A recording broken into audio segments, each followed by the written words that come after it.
Hello बेटा जी, तो बताओ कैसे हो आप? बढ़िया। ठीक है, चलो तो अब हम करने वाले हैं बीएसटी की तैयारी। ठीक है, जिसमें मैं ऑलरेडी 2 चैप्टर पढ़ा चुका हूँ आपको। ठीक है, दो नहीं 3 पढ़ा चुका हूँ, क्योंकि मेरी जो पहली वीडियो थी उसके अंदर मैंने 2 चैप्टर कंप्लीट करे थे, जिसके अंदर मैनेजमेंट के नेचर और सिग्निफिकेंस प्लस में उसके प्रिंसिपल्स वाला चैप्टर जो था वो कंप्लीट कर दिया है। अब मैंने उसके बाद बिजनेस इन्वायरमेंट का भी कंप्लीट कर दिया, तो अब हमारा जो चैप्टर है वो है प्लानिंग। ठीक है, तो प्लानिंग चैप्टर करेंगे आज हम। और गाइस, अगर अगर अभी तक आपको ठीक है डर लग रहा है कि बीएसटी का पेपर कैसा होगा या कैसे करेंगे, हम अभी तक हमने कुछ पढ़ा नहीं है, कुछ नहीं करा, तो यार डरने की जरूरत नहीं है। ठीक है, मैं आपके साथ हूँ। ठीक है, बस आप मुझे सपोर्ट करो, मैं आपको सपोर्ट करता हूँ। ठीक है, और बीएसटी का पेपर एकदम बढ़िया करते हैं फिर हम। क्लियर? क्योंकि मैं आपको क्या करूंगा, कुछ पेपर्स लीक कर दूंगा आपको। ठीक है, कुछ इंपॉर्टेंट क्वेश्चंस दे दूंगा आपको सारे, बस आपको क्या करना है, उन पे प्रैक्टिस करना अच्छे से अच्छा, ताकि आप अच्छा से अच्छा पेपर देकर आ सको। तो चलो जल्दी से आज हम क्या करते हैं, अपना वीडियो स्टार्ट करते हैं प्लानिंग चैप्टर के साथ। लेकिन उससे पहले अगर आप मेरे चैनल पर पहली बार हो, ठीक है, तो बच्चों प्लीज यार सब्सक्राइब कर लो चैनल को, ताकि आगे आने वाले सभी वीडियो, सभी इंपॉर्टेंट टॉपिक, जो भी वीडियोस डलेंगे इंपॉर्टेंट टॉपिक्स वगैरह, वो सब आपको मिलती रहे। ठीक है, टाइम टू टाइम, ताकि आपका सिलेबस एकदम सही तरीके से हो जाए। क्योंकि बिकॉज हमारे पास 4 दिन ही है, 4 दिन के अलावा नहीं है कुछ भी। ठीक है, क्योंकि 22 तारीख को तो हमारा पेपर ही है, इसलिए तो जल्दी से तैयारी शुरू कर दो। ठीक है, और मेरे साथ जुड़ जाओ फटाफट। तो चलो जल्दी से स्टार्ट करते हैं चैप्टर प्लानिंग। तो जैसे कि बेटा जी आप देख रहे हो यहाँ पे चैप्टर प्लानिंग को। ठीक है, तो सबसे पहले हम बात करते हैं प्लानिंग होता क्या है। ठीक है, इसकी डिफाइन क्या होती है। जैसे कि देखो, आपको मैं मैनेजमेंट वाले चैप्टर में ऑलरेडी पढ़ा चुका था बच्चों, कि प्लानिंग का मतलब होता है कि हम कोई भी डिसीजन ले रहे हैं इन फ्यूचर। मतलब हम प्रेजेंट में हैं, पर फ्यूचर के लिए हम क्या कर रहे हैं, डिसीजन ले रहे हैं, कुछ प्लान तैयार कर रहे हैं। प्लान मतलब एक तैयारी कर रहे हैं, एक प्रिपरेशन कर रहे हैं। ठीक है, और प्लान से हमें फायदा क्या होता है, कि हम अपॉर्चुनिटीज और ट्रेड्स को क्या कर सकते हैं, चेक कर सकते हैं कि फ्यूचर में हमें ट्रेड्स और अपॉर्चुनिटी क्या होंगी। ठीक है, हम उनको कम या ज्यादा नहीं कर सकते, बस सिर्फ हम उनको कैलकुलेट कर सकते हैं कि ये अपॉर्चुनिटी होगी हमारी और ये हमारा ट्रेड होगा। ओके, इसके अलावा कुछ नहीं कर सकते। प्लानिंग यही होती है। फिर देख, हम क्या करते हैं कि स्टेप बाय स्टेप हम अपना एक चार्ट तैयार कर लेते हैं पूरा एक तरीके से। ठीक है, और उस चार्ट के हिसाब से हमें क्या करना होता है, चलना होता है। तो बेटा इसी को हम प्लानिंग कहते हैं। जैसे कि लाइक मान लो, अभी मैंने आपके लिए प्लान कर रखा है कि मैं 4 दिन के अंदर आपको बीएसटी का पेपर करा दूंगा, मतलब पूरा सिलेबस करा दूंगा कंप्लीट, पी वाई क्यू के साथ और इंपोर्टेंट क्वेश्चन के साथ। तो मैंने क्या कर रखा है, पूरा चार्ट तैयार कर रखा है, प्लानिंग चार्ट। ठीक है, कि हम सबसे पहले अपने चैप्टर्स कंप्लीट करेंगे, देन उसके बाद पी वाई क्यू करेंगे, उसके बाद हम इंपोर्टेंट क्वेश्चंस करेंगे, है ना। प्लस में कुछ मैंने सोच रखा है सोर्स भी डालता रहूंगा बीएसटी के आपके लिए। ठीक, तो इस तरीके से क्या है, एक प्लानिंग है मान लो। ठीक है, तो इसे तो मैंने क्या करा, अभी मैंने ऐसा कुछ भी नहीं करा, बट मैं फ्यूचर में करने वाला हूँ। जब हम फ्यूचर में कुछ करने वाले हो और उसका डिसीजन हम पहले से ही ले चुके हो, और हमने पूरा एक चार्ट तैयार कर लिया हो अपने स्टेप्स का, तो उसे ही हम कहते हैं बेटा प्लानिंग। ओके, तो चलो फिर भी मैं आपको एक डिफाइन पढ़ा देता हूँ उसकी छोटी सी, कि क्या होती है प्लानिंग। ओके, जैसे कि देखो, अगर मैं मीनिंग की बात करूं सबसे पहले बेटा, तो मीनिंग में क्या होता है कि deciding in advance what to do and how to do it. कि व्हाट टू डू क्या करना है, कैसे करना है, and it is one basic managerial function. और ये हमारे मैनेजरल मतलब मैनेजमेंट का, ठीक है, एक बेसिक फंक्शन होता है। देखो, मैनेजरल मतलब ऐसी क्वालिटीज, ठीक है, जो सिर्फ मैनेजर के पास होती है, और मैनेजर ही करता है काम, कि किस तरीके से क्या करना है और ठीक है कैसे करना है। ओके, उसके बाद देखो, इट इन्वॉल्व टू एक्सपेक्ट। दो एक्सपेक्ट होते हैं बेटा हमारे प्लानिंग के अंदर। एक्सपेक्ट मतलब उसकी दो साइड्स होती हैं, दो कंपोनेंट होते हैं। जैसे कि देखो, सबसे पहला setting of the AIIMS and objective. सबसे पहले हमारा काम होता है कि एम्स क्या है हमारा उस प्लानिंग को करने का, और उसका ऑब्जेक्ट क्या है, वो सबसे पहले हम क्या करते हैं, डिसाइड करते हैं पहले में। फिर दूसरे में हम सेलेक्टिंग करते हैं और डेवलपिंग करते हैं appropriate course of action. Clear? तो दो एक्सपेक्ट क्या है इसके, सबसे पहले प्लानिंग करेंगे एक्चुअल में कि करना क्या है हमें, दूसरे में सेलेक्ट करेंगे वो सारे एक्शंस कि अब हमें इस प्लानिंग को कैसे एग्जीक्यूट करना है। ठीक है, मतलब किस तरीके से इसको करना है, काम में लाना है, कोर्स ऑफ एक्शंस हमारे क्या होने चाहिए। ओके, चलो आगे बात करते हैं बेटा। देखो, यहाँ पे कॉन्टेज और ओड होने के द्वारा भी यहाँ पे कुछ डिफाइंस दी गई है। ठीक है, इसमें भी सेम बात करी गई है कि जब हम कोई भी चीज डिसीजन लेते हैं किसमें, in advance what to do and how to do, when to do, ठीक है, and who to do it. तो यही बेटा हमारे क्या कहलाते हैं, प्लानिंग कहलाते हैं। क्या करना है, कैसे करना है, और कब करना है, और कौन करेगा। ठीक है, यही हमारी प्लानिंग होती है। डोनेल के अकॉर्डिंग भी प्लानिंग की डिफाइन यही है। ओके, तो आप दोनों में से कोई भी मीनिंग आप याद कर सकते हो। क्लियर? चलो अब हम बात करेंगे बेटा इंपॉर्टेंस क्या प्लानिंग की। मतलब हम प्लानिंग तो कर ली, प्लानिंग का क्या हमारे लिए इंपॉर्टेंस होता है वो देखते हैं। सबसे पहले अगर मैं बात करूं बेटा प्लानिंग की इंपॉर्टेंस की, तो देखो एनसीईआरटी स्टेटमेंट के हिसाब से सबसे पहले क्या होती है प्लानिंग, पहले तो हम वो देख लेते हैं। एनसीईआरटी स्टेटमेंट बता रहा हूं आपको, एनसीईआरटी बुक जो होती है उसके अकॉर्डिंग देखो, planning is the centrally important. Planning क्या होती है हमारे लिए इंपॉर्टेंट होती है, ठीक है, इट टेल अस, क्योंकि हमें बताते हैं कि वेयर टू गो, क्योंकि हमें प्लानिंग बताते हैं कि हमें कहां तक जाना है, ठीक है, और कब जाना है और कैसे जाना है, ठीक है, ये चीज हमें प्लानिंग बताती है। इसलिए हमारे लिए प्लानिंग बहुत ही ज्यादा इंपॉर्टेंट फंक्शन होता है हमारे मैनेजमेंट का। ओके, चलो आगे बात करते हैं। Provide the directions and reduce the risk. ये हमें क्या करता है बेटा, डायरेक्शंस दिखाता है और रिड्यूस द रिस्क। देखो यहाँ पे एक चीज ध्यान से समझना, रिड्यूस द रिस्क की बात हो रही है यहाँ पे बेटा। एक्चुअल में ना हम ट्रेड्स का पता कर पाते हैं, ठीक है, प्लानिंग के अंदर, बट एक्चुअल में हम उनको रिड्यूस करने का जो वर्ड यूज कर रहे हैं वो इसलिए कर रहे हैं क्योंकि हम उन ट्रेड्स को लेकर पहले से प्रिपेयर हो जाते हैं। तो हम ये कह सकते हैं कि हम रिड्यूस कर रहे हैं अपने रिस्क को कहीं ना कहीं। ओके, तो इस तरीके से। और uncertainty bye preparing the forecast, और ये कैसे कर पा रहे हैं, जो अनसर्टेनिटी होने वाली है उसको पहले से हमने प्रिपेयर कर लिया कि हाँ भाई अगर ऐसा होता है तो हम इस तरीके से इसको बाहर आ जाएंगे, इसलिए हम कहते हैं कि रिड्यूस हो जाता है रिस्क। ओके, चलो अब हम बात करते हैं इसकी इंपॉर्टेंस क्या है। सबसे पहले बेटा देखो, प्रोवाइड द डायरेक्शन, हमें बता देते हैं कि कब कैसे कहां करना है हमें कोई काम।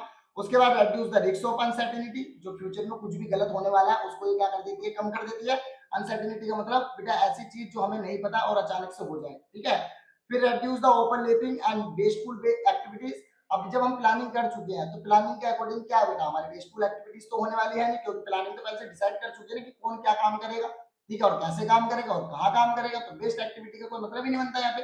देन यहाँ पे रिड्यूस ओवरलैपिंग भी नहीं होगी, क्यों, क्योंकि हम तो प्लानिंग के हिसाब से ऑलरेडी बंदों को कर चुके हैं ना कि भाई तेरा काम ये होएगा, तेरा काम ये होएगा, इस तरीके से, इसलिए बिल्कुल भी ओवरलैपिंग नहीं होनी काम की। ओके, चलो आगे। प्रमोट इनोवेटिव आइडियाज, और नए नए आइडियाज भी आ जाते हैं, ठीक है, क्योंकि हम पहले से क्या कर रहे हैं, फ्यूचर के लिए तैयारी कर रहे हैं, तो एक नए नए आइडियाज हम सोचेंगे, क्यों, मार्केट की पूरी हम स्टडी करेंगे, उसके बाद ही तो हम बात करेंगे ना, क्योंकि पहले तो बिजनेस इन्वायरमेंट ही हम स्टडी करेंगे, जैसे कि मैं आपको पढ़ा चुका हूँ, उसके बाद हम प्लानिंग करते हैं, तो इसलिए। And facilitate the decision making, फिर हम क्या करेंगे, डिसीजन मेकिंग को फैसिलिटेट करेंगे। पहले हमने सब कुछ जाना, उसके बाद कोई डिसीजन लेते हैं हम, तो इसलिए, ठीक है, ये इंपॉर्टेंस है। और एस्टेबलाइज द स्टैंडर्ड ऑफ कंट्रोल, और हाँ, हमारे जो प्लानिंग होता है वो एक स्टैंडर्ड ऑफ कंट्रोल बनाता है, मतलब प्लानिंग के अकॉर्डिंग कुछ स्टैंडर्ड बनाए जाते हैं, ठीक है, एक प्रीडिटरमाइंड ऑब्जेक्ट के लिए। प्रीडिटरमाइंड ऑब्जेक्ट मतलब बेटा जो हमने पहले से ही सोचा है कि हमें ये अचीव करना है, उसके लिए पहले से कुछ स्टैंडर्ड बना दिए जाते हैं। डन, तो उस स्टैंडर्ड के हिसाब से हमें काम करना होता है, ठीक है, जिससे क्या होता है, बहुत कम लॉस होने का चांस रहता है। तो ये बेटा कुछ हमारी इंपॉर्टेंस है, ठीक है, प्लानिंग की, ठीक है, यहाँ से लेकर यहाँ तक ये पूरी इंपॉर्टेंस आपकी प्लानिंग। ओके, स्क्रीनशॉट ले लेना, ठीक है। और अगर स्क्रीनशॉट नहीं ले रहे तो आपको मैं बता देता हूँ, आप टेलीग्राम पे मुझे मैसेज करना या टेलीग्राम चैनल पे जाना मेरे, ठीक है, लिंक आपको मिल जाएगी वीडियो में और डिस्क्रिप्शन में भी, वहां पे आप जाओगे तो वहां से आप टेलीग्राम से इसके नोट्स भी उठा सकते हो, ठीक है, डाउनलोड कर लेना, देन उसको पढ़ लेना अच्छे से हो। चलो आगे बात करते हैं बेटा फीचर्स की। प्लानिंग होता क्या है, ठीक है, प्लानिंग के फीचर्स, उसकी विशेषताएं क्या, उसकी कैरेक्टरिस्टिक्स क्या है। ओके, चलो देखते हैं सबसे पहले कैरेक्टरिस्टिक्स। हमारी जो प्लानिंग होती है बेटा, focus on the achieving object. हमारी प्लानिंग का सबसे मेन तो यही होता है कि वो उसी ऑब्जेक्ट पे फोकस करेगी जो उसने पहले से प्रीडिटर करा है, मतलब पहले से प्रीडिटरमाइंड कर रखा है कि हाँ भाई मुझे यही अचीव करना है, तो उस पर वो फोकस करेगी। तो हमें इधर उधर भटकने की, मतलब उधर उधर जाने की कोई, या इधर उधर भटकने का कोई जरूरत नहीं होता फिर इससे, ठीक है, क्योंकि हमें पता है ना कि हमें क्या करना है, हमें किस चीज तक पहुंचना है, इसलिए, ठीक है। अब आगे देखो हमारा प्राइमरी फंक्शन ऑफ मैनेजमेंट, और ये सबसे प्राइमरी फंक्शन होता है मैनेजमेंट का, क्योंकि सबसे पहले प्लानिंग ही होती है, उसके बाद ही कुछ और होता है। पहले प्लानिंग होगी, फिर ऑर्गेनाइजेशन होगा, उसके बाद और भी जो स्टाफ है वो होता है, सबसे पहला प्लानिंग ही होता है इसका फंक्शन। ये मैंने मैनेजमेंट चैप्टर में पढ़ाया था। परवेसिव है, बिल्कुल बेटा, मैंने परवेसिव शब्द का मतलब कई बार आपको बता दिया, यूनिवर्सल, मतलब हर एक मैनेजमेंट के अंदर प्राइमरी फंक्शन बन के रहता है ये, और हर एक बिजनेस के लिए, हर एक फॉर्म के लिए प्लानिंग सबसे ज्यादा इंपॉर्टेंट होती है, यूनिवर्सल है, हर किसी को करनी पड़ती है प्लानिंग, अगर मार्केट में सरवाइव करना है, प्रॉफिट कमाना है तो। ओके, चलो आगे देखते हैं बेटा, हमारा ये कॉन्टिन्यूस प्रोसेस है, एकदम बिल्कुल कॉन्टिन्यूस प्रोसेस है, फ्यूचरिस्टिक है, हमेशा फ्यूचर के बारे में हम सोच रहे हैं, क्योंकि एडवांस में, इसलिए। एंड इन्वॉल्व डिसीजन मेकिंग, इसके अंदर डिसीजन मेकिंग होते हैं, जो हम एडवांस में क्या करने की कोशिश कर रहे हैं, डिसीजन लेने की कोशिश कर रहे हैं। एंड मेंटल एक्सरसाइज होती है, मेंटल एक्सरसाइज क्यों बेटा, क्योंकि फ्यूचर के लिए हम फोरकास्टिंग कर रहे हैं यार, तो सिंपल चीज है, इस खोपड़े को तो चलाना ही पड़ेगा, और इस खोपड़े को चला के ही तो क्या होता है हमारा, सारे की सारी थिंकिंग लाएंगे हम, सारी की सारी चीजें लाएंगे, तो इसलिए हम कह सकते हैं कि मेंटल एक्सरसाइज बहुत ज्यादा हमें थिंकिंग करनी पड़ती है, ठीक है, इस दिमाग से अपने, इसलिए हम इसे मेंटल एक्सरसाइज कहते हैं। ओके, तो ये थी इसकी कैरेक्टरिस्टिक्स या फीचर्स। अब हम बात करते हैं बेटा, देखो अब इसकी कैरेक्टरिस्टिक्स पढ़ ली हमने, एडवांटेज भी पढ़ लिया, तो इसका मतलब इसकी कोई लिमिटेशंस भी है, बिल्कुल है लिमिटेशंस। देखो क्या लिमिटेशंस है, सबसे पहले लीड्स टू रिगिडिटी, ये बहुत ज्यादा रिगिडिटी कर देती है, मतलब बहुत ज्यादा रिगिड कर देगी, ठीक है, सिस्टम को। क्यों? क्योंकि हमें एक स्टैंडर्ड दे दिया इसने, और स्टैंडर्ड कंट्रोल की तरीके से हमें चलना पड़ेगा, हर काम को करना पड़ेगा, जिस वजह से बेटा इतना ज्यादा रिगिड हो जाता है, हमारे लिए काम करना इतना ज्यादा रिगिड हो जाता है कि हम अपने काम मतलब अपने अकॉर्डिंग कुछ काम कर ही नहीं सकते, हमें स्टैंडर्ड के अकॉर्डिंग ही काम करना पड़ता है, तो रिगिड हो जाता है, बहुत ज्यादा मुश्किल हो जाता है। May not work in the dynamic environment, और डायनेमिक एनवायरनमेंट जो होता है बेटा वो एकदम कंप्लीटली खत्म हो जाता है इसमें। रीजन क्यों? क्योंकि हमें एक प्री डिटरमाइंड ऑब्जेक्ट को पाना है, तो हम बिल्कुल भी उसमें चेंजेस नहीं कर सकते। जो तो क्या हुआ, डायनेमिक तो एनवायरनमेंट खत्म हो गया, तो डायनेमिक का मतलब मैंने आपको बताया चेंजिंग होना। चलो आगे बात करते हैं, रेड्यूस क्रिएटिविटी, क्रिएटिविटी भी एकदम रेड्यूस हो जाती है, एक बार मेंटल एक्सरसाइज होगी बात खत्म हो गया बस, उसके बाद कोई क्रिएटिविटी कर ही नहीं सकते आप। उसके बाद इन्वॉल्व यूज कॉस्ट, बहुत ज्यादा पैसा लगता है, पहले प्लानिंग करो, फिर ऑर्गेनाइजिंग करो, फिर उसको और स्टाफिंग वगैरह सब करो, बहुत पैसा लगता है इसमें। टाइम कंज्यूमिंग है, बहुत ज्यादा टाइम भी खर्च होता है, और डज नॉट गारंटी सक्सेस, और कोई गारंटी भी नहीं है कि प्लानिंग कर ली तो सक्सेस मिलेगी ही मिलेगी इस चीज के अंदर, हमें इस ऑब्जेक्ट के अंदर, ऐसा भी नहीं है बेटा। तो दिक्कत तो है ना कि मतलब इतना कुछ लगा भी लिया, पैसे भी लगा लिया, टाइम भी लगा लिया, पर गारंटी भी नहीं है कोई सक्सेस की, तो ये लिमिटेशन ही तो है इसकी, ठीक है। तो चलो ये लिमिटेशंस थी, ओके। अब ये थे लिमिटेशंस प्लानिंग की, लेकिन कुछ एक्सटर्नल लिमिटेशंस भी होती है प्लानिंग की, जो वो देख लेते हैं एक्सटर्नल लिमिटेशंस कौन सी है प्लानिंग की। देखो अगर मैं बात करूं बेटा एक्सटर्नल लिमिटेशंस की मतलब है कि बाहर की तरफ से, मतलब जो फार्म है उसके अंदर नहीं, उसके आउटसाइड वाली, ठीक है, कुछ ऐसी चीजें होती है जो इसको प्लानिंग को क्या करती है, इफेक्ट करती है। तो देखो पहला, नेचुरल क्लाइमेट की वजह से, या चेंज ऑफ इकोनॉमिक पॉलिसी, या चेंज इन टेक्नोलॉजी, फैशन में चेंज आना है, टेस्ट में चेंज आना है, स्ट्रेटेजीज ऑफ कॉम्पिटिटर, ठीक है, या फिर पॉलिटिकल क्लाइमेट या गवर्नमेंट, इनकी वजह से भी कुछ हमारा प्लानिंग पे क्या पड़ता है, असर पड़ता है, इफेक्ट पड़ता है। क्लियर? क्योंकि हम पहले से डिटरमाइन कर चुके हैं पुरानी पॉलिसीज के अकॉर्डिंग, मान लो अचानक से पॉलिसी चेंज हो गई तो हो गया नुकसान, है ना। तो इसलिए ये एक्सटर्नल लिमिटेशंस होती है किसकी, प्लानिंग की। देन चलो अब हम बात करते हैं प्लानिंग प्रोसेस की, कि प्लानिंग क्या होता है, हमेशा एक स्टेप बाय स्टेप होता है, मतलब प्लानिंग हमेशा एक प्रोसेस में होता है। सबसे पहला प्रोसेस बेटा देखो प्लानिंग का क्या है वो पढ़ते हैं। अगर मैं बात करूं सबसे पहले प्रोसेस की प्लानिंग की, तो बेटा वो है आपका सेटिंग ऑब्जेक्टिव। सबसे पहला काम ही यही है कि ऑब्जेक्ट सेट करो, क्योंकि प्लानिंग का काम क्या है, एम सेट करो, कि क्या काम है, क्या गोल है आपका, वो सेट करो सबसे पहला, ठीक है। तो इसके अंदर बेटा एक स्पेसिफिक ऑब्जेक्ट क्या करा जाता है, सेट किया जाता है, जो अचीव करना होता है ऑर्गेनाइजेशन को। डन। ये काफी ज्यादा मैंने यहाँ पे एक्स्ट्रा लिख रखा है, ठीक है, आपको इतना ही नॉर्मली लिखना है ये। और फिर आता है बेटा डेवलपिंग प्रीमिसेस, फिर डेवलप करने पड़ते हैं प्रीमिसेस, मतलब ताकि हम उस ऑब्जेक्ट को क्या कर सके, पा सके, जो अभी हमने ऊपर क्या करा, डिटरमाइन करा, सेटिंग अप करा है। ओके, तो देखो plan are made on the basis of some assumptions, आपको पता प्लान हमेशा क्या होता है, कुछ अजम्पशंस पे तैयार किया जाता है, तो आपको पता है कि हमने सिर्फ अजम्पशंस करी है। फ्यूचर डिसीजन में क्या होता है, हमेशा अजम्पशंस ही होते हैं बेटा, और कुछ भी नहीं होता, ठीक है, बिल्कुल अजम्पशंस होती है। डन। देखो तो अजम्पशन पे बना है, तो इसके लिए हमें क्या करना पड़ेगा कि इन अजम्पशंस को, ठीक है, हकीकत में बदलने के लिए क्या करना पड़ेगा, कुछ बेसिस पर हमें प्लानिंग को तैयार करना पड़ेगा, जिसे हम बोलते हैं प्रीमिसेस, ठीक है। तो प्लानिंग कुछ बेसिस पे हमारी प्रिपेयर होगी, तो उसे हम बोलेंगे प्रीमिसेस। ओके, देखो ऑल मैनेजर क्या होता है इसके अंदर इन्वॉल्व होते हैं, familiar with them and plus the plan are expected to operate, और एक्सपेक्ट क्या आता है कि वो ऑपरेट करे अच्छे से, ठीक है। और देखो यहाँ पे प्रीमिसेस कौन कौन से होंगे बेटा, दो तरह की प्रीमिसेस होंगी, एक तो इंटरनल होगी, ठीक है, और एक आपकी होगी एक्सटर्नल प्रीमिसेस। इंटरनल में क्या होगा बेटा, कॉस्ट ऑफ प्रोडक्ट क्या होनी चाहिए, ठीक है, कैपिटल, मशीनरी और प्रॉफिटेबिलिटी क्या होनी चाहिए, ठीक है, ये आपका हो गया क्या, इंटरनल। उसके बाद फिर change in technology, population growth, competition and government policies, ये होगी बेटा आपकी एक्सटर्नल, ठीक है। तो ये दो तरह की प्रीमिसेस है जो इफेक्ट करती है हमारी प्लानिंग को। डन। चलो आगे बात करते हैं identifying the alternative course of action, और हमेशा बेटा हमें एक अल्टरनेटिव कोर्स ऑफ एक्शन सोच के रखना पड़ता है पहले से, कि भाई ये एक्शन लिया, इस एक्शन से अगर मान लो वो गोल अचीव नहीं हुआ तो, ठीक है, तो इसलिए हमें एक अल्टरनेट में भी एक एक्शन रखना पड़ता है, मतलब एक और चीज सोच के रखनी पड़ती है कि अगर ये वाला प्लान हमारा फेल हो गया इस तरीके से, तो इस तरीके से इसको करेंगे, इसको कहते हैं हम alternative course of action. Okay, तो आफ्टर द सेटिंग ऑब्जेक्ट, तो manager make the list and alternative through which the organisation can achieve, तो बहुत सारे अल्टरनेटिव तरीके निकाले जाते हैं जिससे कि ऑर्गेनाइजेशन क्या कर सके, अचीव कर सके किसको, ऑब्जेक्ट को। ओके, चलो आगे देखो यहाँ पे fourth, evaluating the alternative course of action, फिर ऑल्टरनेटिव एक्शन जो होते हैं कोर्स ऑफ एक्शन मतलब उनको क्या करा जाता है एवुलेट किया जाता है मतलब लगाया जाता है, लेकिन बेटा इनका जो इफेक्ट है वो पॉजिटिव नेगेटिव दोनों हो सकते हैं, ठीक है, ये बात ध्यान रखना। तो इफेक्ट जो होंगे इसके पॉजिटिव और नेगेटिव एक्सपेक्ट हो सकते हैं एवरी प्रपोजल को लेकर, ठीक है, डिटरमाइन दिया था फ्लेक्सिबिलिटी और सॉरी फिजिबिलिटी एंड कॉन्सेंस। तो भाई देखो कॉन्सिक्वेंसेस फिजिबिलिटी कुछ भी हो सकती है क्योंकि सिर्फ सोचा ही तो गया है, करा थोड़ी ना है, या करके देख थोड़ी ना रखा है, तो इसलिए कुछ भी हो सकता है।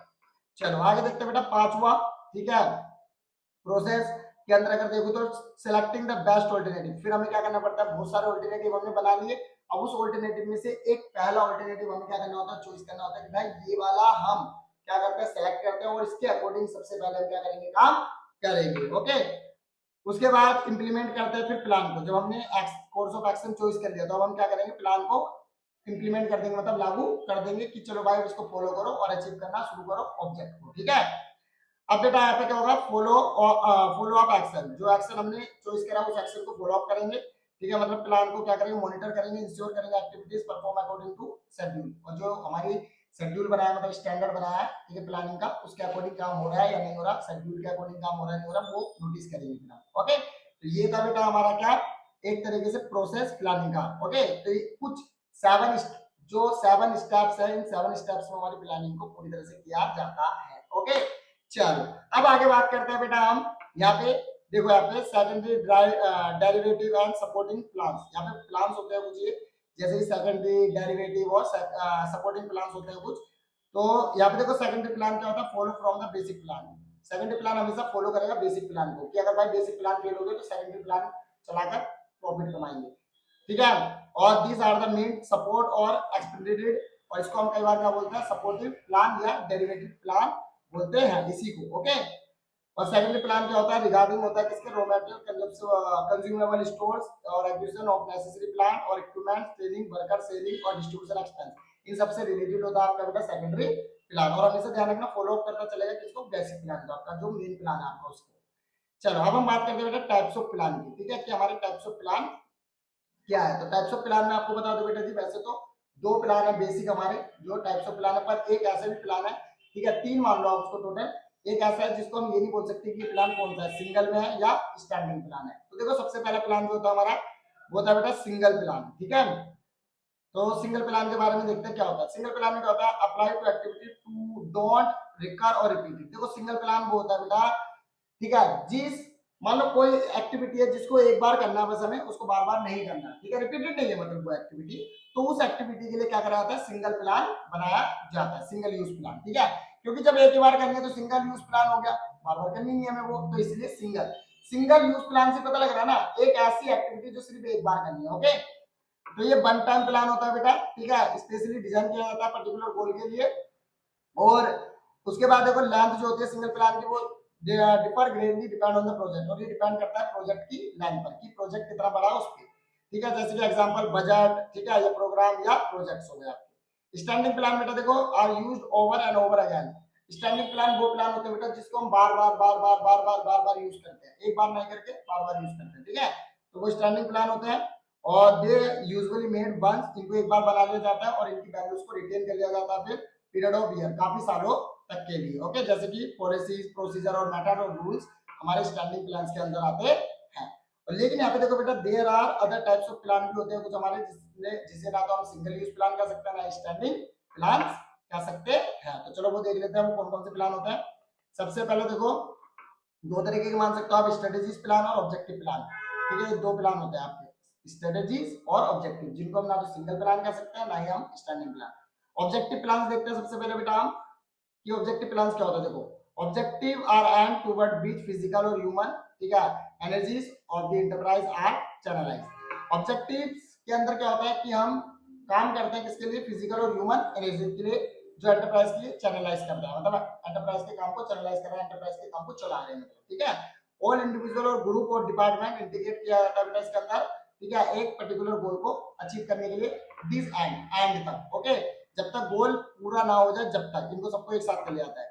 Objective can be major, minor और कोलिटरल, और ये ऑब्जेक्टिव जो है वो माइनर छोटे या मेजर बड़े या फिर कोलिटरल किसी के साथ मिलकर भी हो सकते हैं। ओके, जैसे कि एग्जांपल ले लो, चलो फीचर्स में रिलेटेड टू सिंगल एक्टिविटी जैसे कि reduce quality, reject to 2%, example के तौर पे related to result and not the activity to be performed जैसे increase the sale by 10%, measurable and should be stated and quantitative terms जैसे कि like gross, ठीक है, 30,000 crore mark turnover, and must have the time limit achievement objectives, ठीक है, इस तरीके से। तो should be challenging but achievable, challenging है पर अचीवेबल है, अचीव कर सकते हैं। तो ये सब हमारे क्या हो गए बेटा, इनके फीचर्स हो गए, ठीक है, ऑब्जेक्टिव प्लान्स के फीचर्स है बेटा।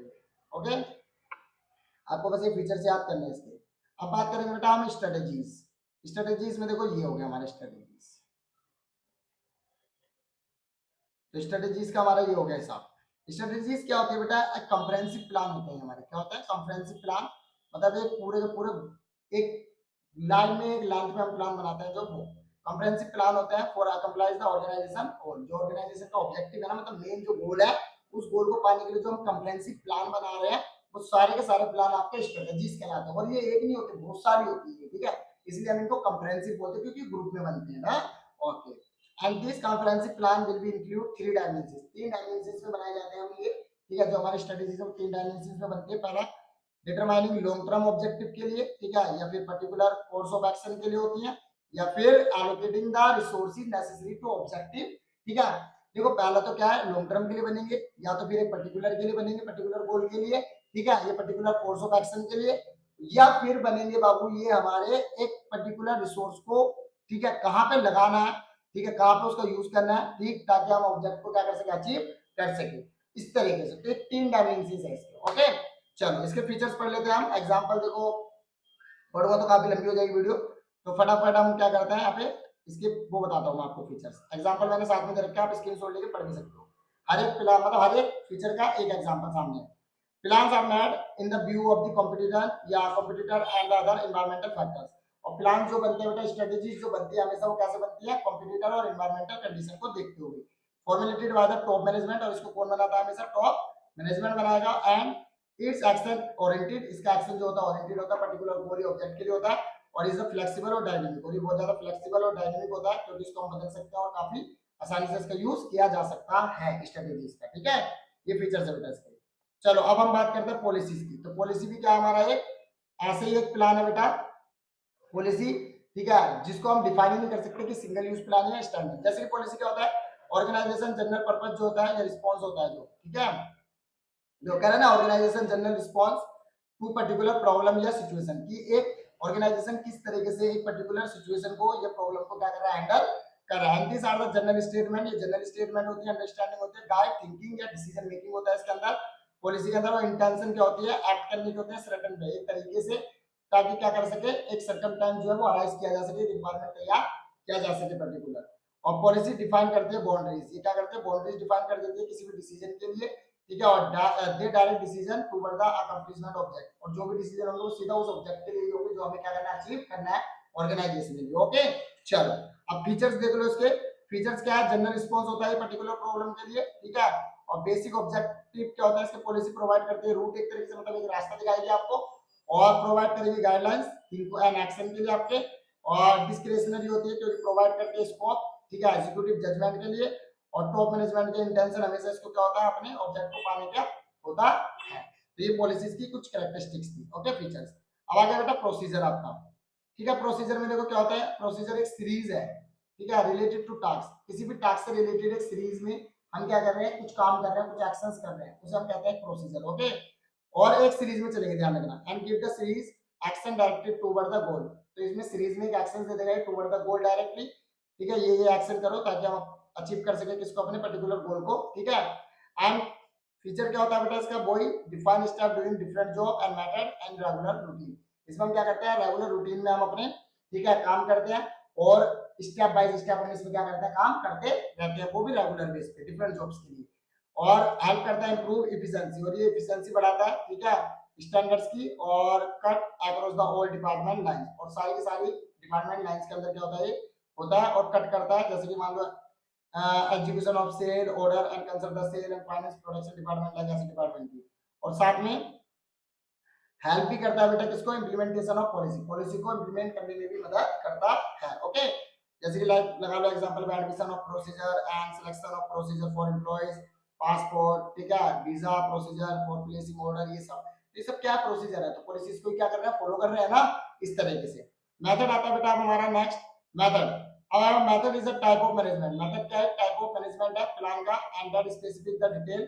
इसके अंदर क्या होगा, एक डिटेल होगी और बेस्ट मैनर होगा, किस तरीके से हम उसको परफॉर्म करें, ठीक है, उस ऑब्जेक्ट को पाने के लिए। ओके, फीचर्स क्या है बेटा, हमेशा फॉर्मलाइज होगा और स्टैंडर्डाइज होगा, ये रूटीन डे के लिए हमारे, और स्टैंडर्ड बेस होंगे इसके अंदर जॉब को करने के। उसके बाद यहाँ पे डिफाइन होगा इंक्रीज इफिशिएंसी, ताकि इंक्रीज इफिशिएंसी को डिफाइन किया जाता है इसमें कि इंक्रीज हो इफिशिएंसी हमारी, और मैनुअल और मैकेनिकल बेस इसमें क्या रहता है, परफॉर्म किए जाते हैं। डन। उसके बाद प्रोग्राम। प्रोग्राम में बेटे कंप्रेहेंसिव प्लान डिजाइन होते हैं, जिनको इंप्लीमेंट करने, मतलब पॉलिसी को इंप्लीमेंट करने के लिए यूज किया जाता है, और combination of goal policy task assignment and resource follow, इनको फॉलो करने, मतलब इनका कॉम्बिनेशन होता है सबका। और बैंड डिजाइन स्कीम डिजाइन की जाती है इसके अंदर, ठीक है, और स्पेसिफिक ऑब्जेक्ट को लेकर वो भी, और स्पेल किया जाता है क्लियर स्टेप्स कि क्या स्टेप हमें लेने हैं, एंड शुड, ठीक है, डू व्हाट एंड हाउ, किस तरीके से करना है और क्या करना है, वो इसमें डिसाइड किया जाता है। फीचर्स है बेटा सिंगल यूज होता है ये, ठीक है, और एक्शन पे बेस्ड होता है, रिजल्ट ओरिएंटेड होता है, और design top ensure the smooth and efficient, और डिजाइन कौन करता है, टॉप लेवल करता है इसको, और ग्रेट रिस्क होता है फेलियर का, ठीक है, due to change in environment, change in environment के कारण ये फेल भी हो सकता है programme.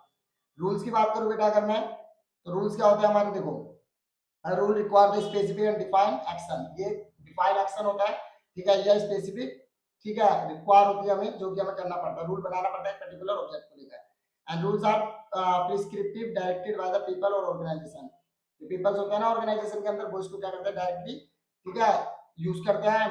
Do and don't do thing, करते हैं और नहीं भी करते। बिहेव होता है उनका, not behave in particular way, जरूरी नहीं कि जैसे तरीके से करें। रूल्स इंडिकेट करता है, वो लिमिट लगा देगा आपके ऊपर, और हेल्प करेगा इंप्रूव एफिशिएंसी और मेंटेन करेगा डिसिप्लिन। ओके, अब यहाँ पे आ गया बेटा बजट आपका, ठीक है, तो बजट क्या होता है, ये भी एक प्लान होता है बेटा, स्टेटमेंट होती है जिसके अंदर रिजल्ट एक्सप्रेस करता है न्यूमेरिकल टर्म्स में रुपीस को, ठीक है, कि कितना पैसे की जरूरत है। फीचर्स वही प्रेजेंट ऑब्जेक्ट को देखते हुए होगा। फाइनेंशियल कंट्रोल देखा जाता है, और कोऑर्डिनेशन एक्टिविटी क्या होती है वायरस डिपार्टमेंट को देखा जाएगा। बजट स्पेसिफिक मेजरेबल गोल होता है ये, ठीक है, मेजर कर सकते हैं हम इसको। तो बेटा ये अब आपका चैप्टर जो है प्लानिंग चैप्टर आपका कंप्लीट हो गया है, ठीक है, आपका प्लानिंग चैप्टर कंप्लीट हो गया बेटा, इतना ही था ये, ठीक है। और अगर इस चैप्टर में कोई भी डाउट रहा तो बता देना मुझे, क्योंकि मैंने थोड़ा लास्ट का जो इंपॉर्टेंट है टॉपिक उसको थोड़ा जल्दी जल्दी स्पीड में क्या करा, थोड़ा पढ़ा है इसलिए। और अगर आपको कुछ समझ में नहीं आया तो मुझे कमेंट करके जरूर बताना, ताकि मैं उसको क्लियर कर सकूं, ठीक। तो चलो, अगर अभी तक आपने मेरे चैनल को सब्सक्राइब नहीं करा, ठीक है, तो यार सब्सक्राइब जरूर कर लो चैनल को, ताकि आपको सभी वीडियोस मिलती रहे। चलो मिलेंगे नेक्स्ट चैप्टर के साथ, ठीक है, अगला जो चैप्टर इसका ऑर्गेनाइजेशन, उसमें तब तक के लिए आपको